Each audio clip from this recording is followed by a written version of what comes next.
Last year, a science fiction film by Gareth Edwards named The Creator blew me away.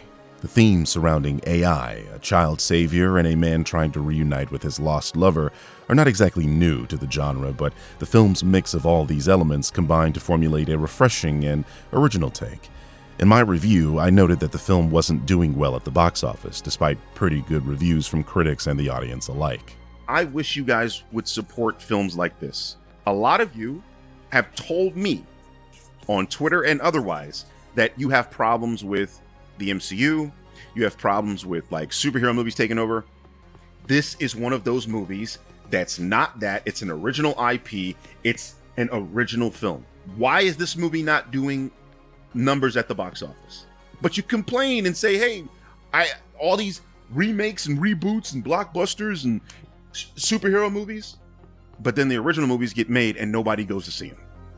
The film's protagonist and his love interest, a black man and an Asian woman respectively, are relatively unique in big Hollywood productions, something I took note of in my own review of the film, mainly because I've been writing my own story featuring those same demographics. If you ask any of the media grifters or their parrots why that movie failed, you'll likely come away with stuff like this. Before you know it, Taylor and his team are deep behind enemy lines and manage to get their hands on the weapon, which turns out to be an android in the shape of a small girl. A girl who's the key to everything, if you will. Oh, come on! Yes, it's one of those movies. Alright, to be fair, Drinker's review of The Creator is pretty fair.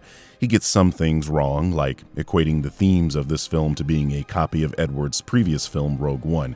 Star Wars, as stated by Lucas himself, is an homage to the Vietnam War. You did something very interesting with Star Wars, if you think about it. The good guys are the rebels. They're using asymmetric warfare against a highly organized empire. I think we call those guys terrorists today. We call them Mujahideen, we call them Al-Qaeda. When I did it, they were Viet Cong. Exactly. So were you thinking of that at the time? Yes. So, you know, we're fighting the largest empire in the world. Right. And we're just a bunch of hayseeds in coonskin hats that don't know right. nothing. That's right. And it was the same thing with the Vietnamese. Yep. The irony of that one is in both of those, the little guys won. Right. And the big, highly technical empire, the English Empire, right? The English Empire, the American Empire, Yep. lost. Yeah. That was the whole point. Strangely, Drinker mentions the Vietnam War and how this film fits that mold, but he somehow doesn't realize that Rogue One also fits the Vietnam War comparison, and that's likely why The Creator feels familiar, but I digress. Drinker's review of this movie is totally fine, and I agree with a lot of what he says. But did you notice the problem he had with a girl being the key to everything?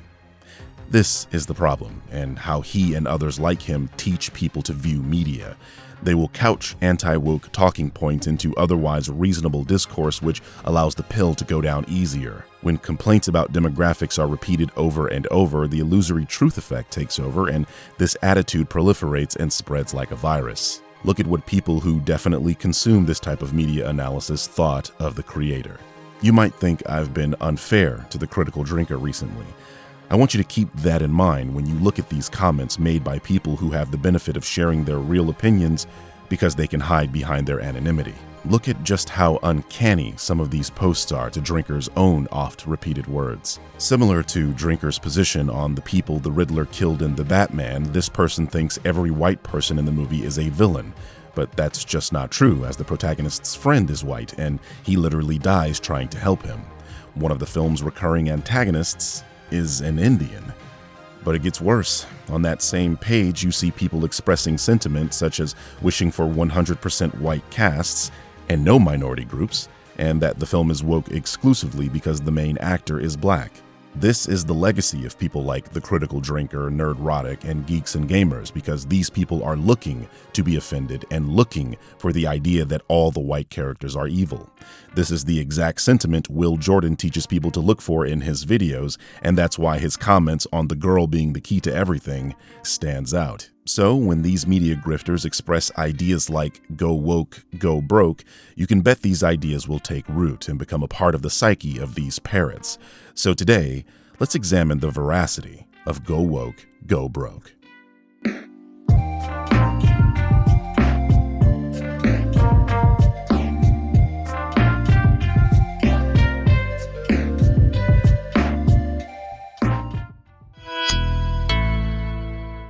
This could potentially be one of the most important get woke, go broke situations we have seen. So we are talking about Colin Kaepernick and Nike. Nike just revealed that he is the face of its Just Do It campaign. If that is not a social justice political pandering move, I don't know what is. At face value, this is one of the dumbest moves I have ever seen by a company. I can't believe it. I don't know what they're thinking. It's hilarious, and it's also like face palming at the same time. In a previous video, I did what grifters and parrots could not do and correctly defined the word woke. In short, it is Black American slang that means to be socially conscious and aware of racial prejudice. It has a broader meaning that is related, but for the sake of brevity, that is the actual definition of woke. This of course means that if what those people on Reddit said were true, they would be considered woke, as they have identified and are aware of racial prejudice against white people in these movies. Obviously, this is not the way in which parrots and grifters use this term, and as they are incredibly shy about defining the word as they themselves are using it, like Kang Min Lee when I pulled his card on Twitter and he ran like the little bitch he is, I'll have to define it for them. Woke, as the right wing use the term, describes diversity in attitudes that are in support of diversity and progressive politics. That usually means anything that is not straight, white, and/or male. And that last part is strange given that right-wing women tend to use the word too, but I digress. So then it follows that when they say go woke, go broke, they're saying that the inclusion of non-white, non-male, and/or queer people and their issues will cause a business or piece of media to fail financially. I believe I have successfully steel-manned their argument, so now let's melt it to the ground. First of all, the assertion that companies go broke by going woke is not supported by empirical evidence. On the contrary, many companies that adopt progressive, inclusive policies experience sustained or greater financial success and positive public perception. Nike featured Colin Kaepernick in an ad in 2018, and although it was controversial, Nike saw sales grow by 31% the next weekend, and its stock reached an all-time high within weeks. Apple is very obviously committed to inclusivity and diversity, and it remains the most valuable company on earth. Netflix has diversity initiatives, and well, I think this chart speaks for itself. Needless to say, there are countless examples of companies adopting progressive policies, and the terminally online but loud minority that espouse this mantra have no idea what they're talking about. But you're probably thinking, well, those aren't movies. What about movies? And I was thinking, you know how long I've been waiting for this? Woo, I'm about to make a name for myself here. Crazy Rich Asians, one of the few major Hollywood films with an all-Asian cast, budget of $30 million, grossed $238 million. Get Out, a film focused exclusively on how white people use black people for their own aims, budget of $4.5 million, grossed $255 million. Zootopia, an animated film with themes about prejudice, stereotypes, and inclusion, budget of $150 million, grossed $1 billion. Guardians of the Galaxy Volume 3, a film about the welfare of animals and constructing the perfect race, which also features a character that is gender-swapped and a character that is race-swapped. Budget of $250 million, grossed $846 million. Hidden Figures, a historical film depicting the black women that helped send man to the moon. Budget of $25 million, gross of $236 million. Barbie, an obviously feminist film that features a transgender Barbie. Budget of $145 million and a gross of $1.4 billion. I can't stop winning. Wonder Woman, a film about the feminist icon with themes of female empowerment, budget of $149 million, gross of $824 million. Black Panther and its sequel, I think you get the point. If Go Woke, Go Broke were even remotely true, all those films would have failed, and yet they're successes, and I can name many, many more. Usually the response to this is to name the same small handful of films that are exceptions to the rule, like Ghostbusters, Charlie's Angels, and The Marvels, strangely. This is a form of confirmation bias, where these people ignore all the successful so-called woke movies, only to constantly bring up the few that bombed, unaware of why the public didn't connect with those films, and always attributing it to so-called wokeness. Which of course doesn't make any sense, because that implies wokeness is what makes movies fail, and I just gave you movies with so-called woke themes that were massive successes. To wrap this all up, no one is suggesting that a so-called woke film has never failed. The problem is the idea of go woke, go broke implies that woke things always fail, and that just isn't supported by the evidence and is in fact refuted by it. I mean, the little rhyme isn't go woke, go broke, sometimes, now is it? Now that the idea that something being woke inherently means it'll fail has been debunked, I want to shift gears to what types of properties are considered woke. One of my favorite examples of something being woke is the idea that a woman cannot fight a man. To be clear, I hold this position, that a woman will very likely lose a fight to a man. However, when I'm saying it, it is in reference to reality. When media grifters say it, well, I'll let you hear it for yourself. One of the most tedious and embarrassing aspects of modern movies is watching a 100-pound actress ploughing through a series of extremely accommodating stuntmen twice her size because the writers mistakenly believe that the only way for a character to be strong is through feats of actual physical strength. Because after all, how can a woman possibly be equal to a man if she's not as physically capable as him? The problem is, you're always going to have a tough time selling a fight between a man and a woman on screen, for obvious reasons. Men are generally bigger, stronger and more robust, with denser and heavier bones, stronger muscles, broader shoulders, longer limbs and superior upper body strength. Add all of that stuff together and you've got a huge advantage when it comes to the application of physical violence. The problem is that this reality doesn't gel too well with the modern Hollywood ideology that men and women are exactly the same at everything. So how do they get around it, you might ask? Do they carefully structure and choreograph male-female fight scenes to have the woman make clever use of her environment, the element of surprise, or improvised weapons to even the odds? Do they hire large, physically imposing actresses who actually look like they could take on a fully grown man? Or do they say, fuck it, we'll just pretend that size and strength doesn't matter anymore?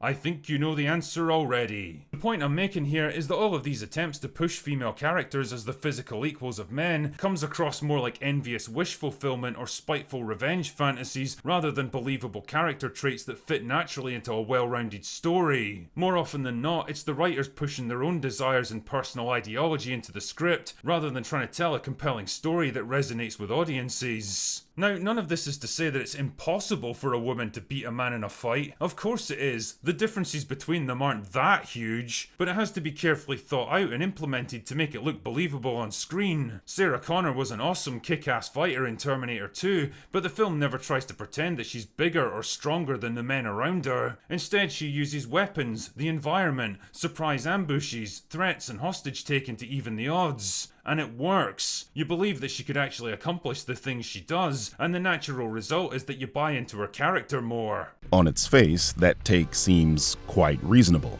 and a lot of what the cynical grifter says does sound quite reasonable. Wouldn't be a successful grift if it didn't. But then you take into account that the films he's referring to are not based on reality, like his Sicario example is. He's showing footage from films like Mulan and Captain Marvel, and that should be a red flag for anyone that's paying attention. Mulan is a mythical character, and her story is a Chinese legend that isn't meant to be taken as actual history. Her live-action film is full of wire fu and features a phoenix, a creature that doesn't exist in reality. That film is full of exaggerated choreography and can't be used as an example of representing males and females accurately. I mean, accepting these people literally flying, but not her being able to take on a dude in a sword fight is actual cognitive dissonance. Hell, her cartoon has the same kind of exaggerated fight scenes where she takes on a much larger male character, disarms him with a fan, staggers him with a kick to the face, and leg sweeps him. And sure, you might suggest that this is a cartoon, but so is the live-action film. It's cartoony on purpose, and its goal is to simply reflect the series of legendary poems that speak of Hua Mulan. To expect realism here makes little sense. Captain Marvel is a strange example because she literally exists in a universe with Captain America. And if you don't know why that's strange, consider this. Look at an MMA fight where two equally trained men square off, and it's usually them respecting each other's space, taking shots when they can, and often ends up in a grapple where these men are locked in a long struggle against the other's strength. Now imagine just one more guy in the ring while these two are grappling. Whoever the extra guy attacks is done for. But Captain America in an elevator can somehow take out 10 highly trained men who already have him in a grapple, are tasing him, and have one of his arms disabled, yet you find this believable enough to not complain about it. Captain Marvel is stronger than Captain America, and this guy can curl a helicopter somehow. We are talking about a universe where nothing is realistic anymore, so why does she even show up in this section of the video? And of course, he busts out the Sarah Connor deflection, as I said these people tend to do. Strangely, he finds her attacking and disabling multiple male security guards as believable, going so far as to claim she's using her environment and being tricky, while including this scene where she has Earl Bowen's character in an arm lock with a syringe to his neck. Linda Hamilton is 5'5" and barely 112 pounds in this scene. There are dumbbells heavier than her, and yet she has the 5'11", 200-pound Earl Bowen in an arm lock he could easily maneuver out of before she could even push that syringe. Somehow, this all makes more sense than the superhero Captain Marvel and the legendary Hua Mulan in a Wire Fu movie. And the media grifters brought these up as examples that would go broke because they'd gone woke. Captain Marvel defied this mantra pretty handily, and Mulan was released during the pandemic when most theaters were closed. It literally doesn't count. Let's pause for a second and talk about money. After all, that's what go broke is in reference to. One thing I consistently see online is that when a property makes more money than the anti-woke crowd expected, they almost always attempt to bring up marketing costs and inflation. The former can be a real issue, while the latter is a laughable reach that speaks to how desperate these people can get in their crusade against diversity.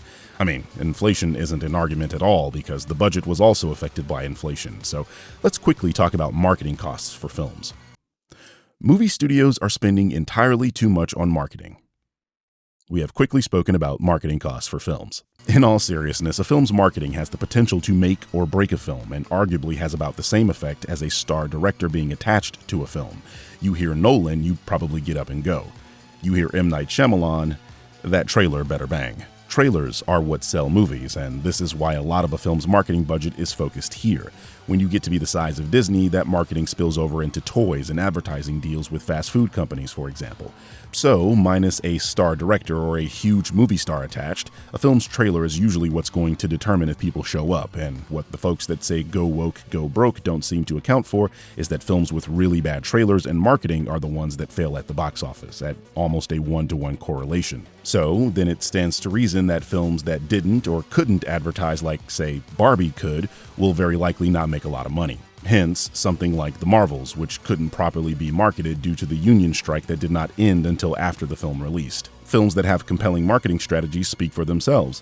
One of the wokest movies of all time, Get Out, also has one of the most successful budget to box office ratios in history, taking a paltry $4.5 million to produce, yet made $255 million at the box office, a 57 times return on investment. The Marvels made slightly less money than this at $206 million, but faced issues related to the strike of 2023. So really, the lesson here isn't go woke, go broke. It's spend money stupidly, along with not being able to effectively advertise, make less money in return. And I know that isn't a cute little rhyme, but it actually reflects reality. Interestingly, I think we're coming up on another example that will prove this mantra wrong. Assassin's Creed Shadows. I mean, look at the pre-order data. And while I think pre-ordering games is a silly, archaic practice that no longer should be a thing in this digital world, I do think it sheds light on this topic in particular. So let's talk about Yasuke. First of all, Yasuke was a real human that existed in Japan during the Sengoku period. He was written about by Jesuit missionaries, specifically the Portuguese Luís Frois, who documented most of what we know about Nobunaga and Yasuke's relationship in the book Historia de Japam, and the Italian Alessandro Valignano, the man who literally brought Yasuke to Japan back in 1581. Luís wrote about Yasuke performing feats of strength, up to and including sumo matches, and in this 17th century painting, the Sumo Yurakuzu Byobu depicts an African man performing sumo, which is almost assuredly a depiction of Yasuke, as there are no other known African figures in Japan during this time period. So without a doubt, Yasuke existed. As for him being a samurai, he, without a doubt, was. We know he was a retainer. In 16th century feudal Japan, retainers that were in a militaristic or security role were samurai. Being that Yasuke was the bodyguard of Nobunaga, as written by Luís Frois, this places him as a part of the Bushi. You may recognize this word as being the root word for Bushido, or the way of the warrior, a code of ethics followed by samurai. I could stop there, as that satisfies the requirement for someone to be considered a samurai, but Frois also wrote that Nobunaga gifted Yasuke a katana, which in that time period was highly significant as it conferred not just the right to bear arms, but also signified a form of social elevation within samurai hierarchy. All of this is why Yasuke has appeared in many Japanese-created media properties where he is depicted as a warrior, such as Omega Force's Samurai Warriors 5 and Team Ninja's Neo as the Obsidian Samurai, or the Black Samurai. So Ubisoft depicting Yasuke is not only accurate to history, This has already been done before. When presented with this evidence, grifters and their parrots switched to a new talking point, that this being the first Assassin's Creed game set in Japan, the playable character should be Japanese. When pointed out to them that there are 2 playable characters, one of them a Japanese woman who is very likely going to be the assassin of Assassin's Creed Shadows, they are left again scrambling for excuses to hide their obvious racism. But, like I mentioned before, those that are able to hide behind anonymity reveal exactly what the grifters are too pussy to admit. So we'll see. I predict that this game will sell pretty well and will inevitably be review bombed on Metacritic. But it will be yet another example why Go Woke, Go Broke is just wishful thinking from the loud minority on the internet. And they will have found something else to be making that false claim about by then.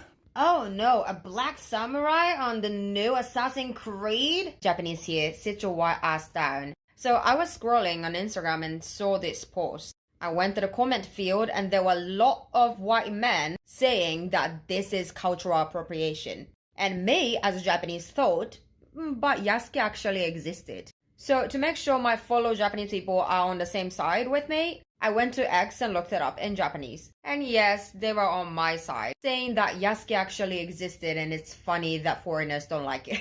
In 1627, an Italian missionary, Alessandro Valignano, came to Japan with his black slave. Oda Nobunaga, one of the strongest leaders back then, liked the slave so much because he was literally the first black person he's ever seen. So he negotiated Valignano to give the slave to him. Nobunaga named the slave Yasuke and gave him the status of bushi, and he made Yasuke his servant. So yeah, black samurai did exist. So it is not cultural appropriation. Hope this helps.